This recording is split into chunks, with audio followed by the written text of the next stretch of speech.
Welcome to 7 Pound Bag Movie Reviews. My name is David. I'm from 7poundbag.com. And today we're going to be talking about Jigsaw.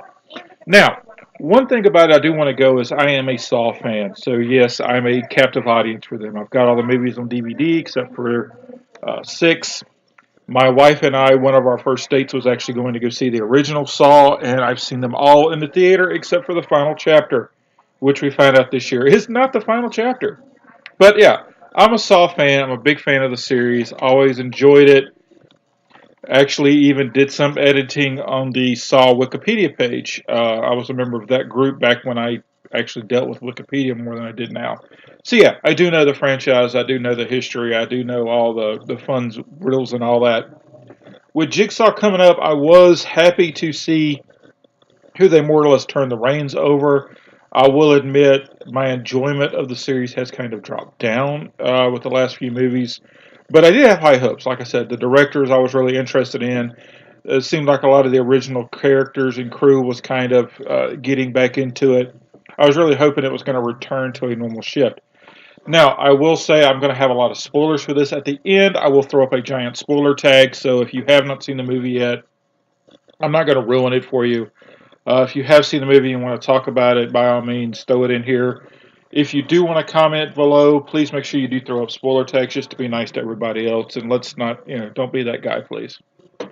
So, Jigsaw basically starts out with you have five guys stuck in a room, which is kind of like the classics. I do enjoy that part whenever you saw the movies, like the six characters tied to the spinning wheel and all that, and it's basically a process of elimination. You do what you're told, you survive and go to the next round. You don't do what you're told, or you don't get along, or you don't play along, then you're the one that dies, and the rest of the people move on.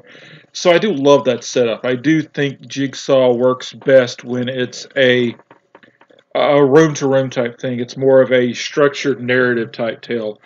I do like it when you have one side, which is the people trying to survive, the other side is the cop trying to get through. To me, that works best. I like it when that is your story structure. I don't so much like it when they're spending way too much time trying to tie every thread together. That to me gets on my nerves.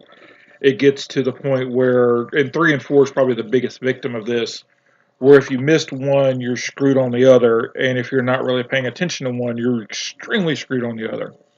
But Jigsaw thankfully doesn't have that problem. Again, I won't spoil it until coming to the spoiler tag at the end.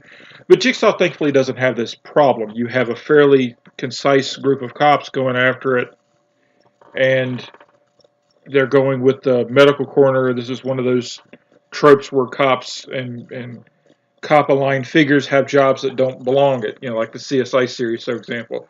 Real CSIs don't do half the stuff they do on those shows. But again, we have a coroner. They have the hot redhead, which is always a lovely thing. And you have the pair of cops. You've got the good cop and the bad cop. And this foursome basically comes together to try to figure out what's going on with Jigsaw. And has he returned? Because, we're finding evidence of Tobin Bell. What the heck's going on here? So that's our basic group. It's kicked off pretty interesting where you have a guy basically trying to run to an X. He's got a trigger and basically says either he dies or 5 people die. And, I don't want to die. And they're like, well, if he pulls the trigger, blow the trigger out of his hand. Guy's shot, trigger's destroyed, but we've started the game. And that's basically your setup. I love it. It's a simple setup. We've got Jigsaw involved. Let's get to it. So overall, how is Jigsaw? Well, again, like I say, I'm a captive audience, but I thoroughly enjoyed the movie. I wasn't bored by it. I did like the return finally to a coherent story structure.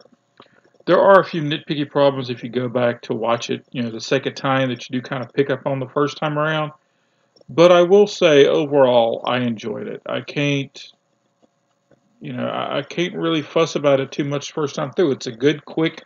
It's a fairly quick movie. Doesn't feel like it's got a very long running time. I mean, you kind of sit down, you throw it, and you get out of it. I do like the little mystery before it. I do like the way it sets up. I would kind of like to know how they're going to fit it back in with the rest of the movies. But I'll come back to that in the structure here. I mean, in the spoiler section. So, We're about 5 minutes in. I'll go ahead and let the people that don't want spoilers go. I will give this movie a solid recommendation. If you're a Saw fan like I am, I'd probably go about a 7, just because second time through you do kind of get a bit nitpicky. I could very easily go an 8 with this. I'll probably have to wait till it actually comes out on DVD before I watch it again. So pretty much by definition, I'll give it a 7. I do think it has a good bit of a rewatchability to it. Tobin Bell is excellent. Eleanor is a lot of fun. The cops all play off each other. There's only one that actually tries to overact. I do find the traps fairly inventive. I do kind of find even the victims passable. So I can't really complain about that. Like I said, I'll go about a 7. Uh, I'll come back in a bit here for spoilers, so I do want you to hit the website, 7poundbag.com. If you like the way I'm doing the videos now, please let me know. I do intend on finishing up the Romero Zombie features this week, so make sure you keep an eye on the site for that. I got the NFL, MLB, NBA roundtables all going this week, all the wrestling stuff. And I will see y'all hopefully next week with another movie review. Please, by all means, leave me comments. I do appreciate them. Like us on Facebook, follow me on all the things. So, enjoy. We'll be back in a second with your spoilers. All right. Are we ready? Everybody's gone? Ready for spoilers? Okay, good. All right. First off, it's a prequel. Oh, shit. I hate prequels. I always hate prequels. It's hard to do a good prequel. Because here's our problem. Okay? He's our first Tobin Bell assistant. He goes through the first ever Jigsaw trap. He's wounded in the first ever Jigsaw trap, which was 10 years ago. So, where's he been the last 10 years ago? Where's he been for the whole thing with Shawnee Smith? Where's he been for the whole thing with Gordon? Where's he been for the whole thing with Costas Mandylor? And where the heck is he when Jill's getting tortured? He basically vanishes for 10 years. Is he in another city? Nope, still in San Francisco.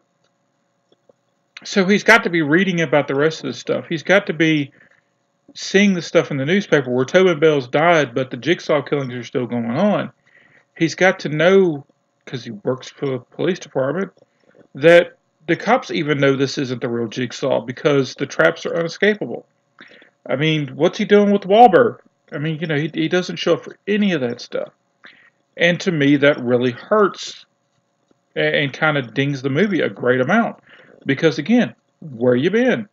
What's been going on? Why haven't you been trying to find out what's going on with Shawnee Smith? I mean, he's the 4th Jigsaw apprentice that we get, and he's allegedly the first. I mean, the Dread Pirate Roberts at least has 2 hanger-ons to kind of go along with that series.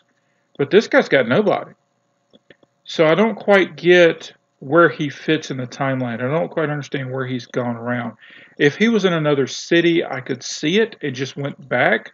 Like, had they explained it where after his injuries, he went into the military, he went to Iraq, he's been there since, for the past 9 years, and he just got back.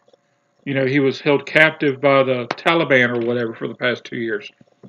That I could see. But no, he's been there the whole time. So, what the heck? Okay, second part I got. Some of the traps are overly escapable and you could see it. Like, for example, the guy that sold Jigsaw the motorcycle. As soon as the woman shoved as soon as I saw it, I'm like, well, put something in the spoke. That's what she does with nice little parkour thing. And then he just stands there like an idiot instead of reaching down and pulling the brake. So naturally when it breaks, which not quite sure how that breaks a tire rod, but still. So when it breaks instantly, he's destroyed. So yeah, kind of got a bit of a problem there. But my biggest problem is that where do these bodies come from? If Jigsaw did all this 10 years ago, and he's just now pulling it up, the last 2 victims are all decomposition, but Buckethead and the rest are fairly recent. So how did that happen? See, and to me, that's the biggest problem I've got with the movie. Where do these new bodies come from? Where did this new game come from for him to trap the crooked cop. So apparently he's killed 3 new people because that's the movie that we're watching. And where did Buckethead come from? Because the original Buckethead was our Jigsaw apprentice. So where did this Buckethead come from? Did he recreate it with all 5 people? Apparently not. That's a problem I've got. That's a major logic leap that I've got that I'm just not catching with. And I've got big problems with. So if one of y'all can explain that, I'd appreciate it. Because you can't exactly wrap a body in cellophane for 8 years or freeze it or something like that and come through it that well. I've got a problem with it. But again, overall, I enjoyed the movie. I'm kind of used to logic leaps. I'm kind of used to matters of convenience going on. Like, I still will never understand how somebody can get killed in a grain elevator. I mean, you would think you could just climb on top of it. It's not like it's water. You can't just stand on that mess. And the whole weapons coming out of it, that also doesn't make any sense to me. Because for some reason, a knife blade ends blade side down when it just comes out the roof. That I don't quite get. Maybe it's just me just being nitpicky. But like I said, I enjoyed it. Hope y'all did too. We'll see you next week. Maybe if I ever do get a chance to hit movies, I'll start doing more like these. If you like the format, let me know. Hit me on Twitter. I'd love to start doing Ask 7 Pound again. But y'all have a great day. Bye.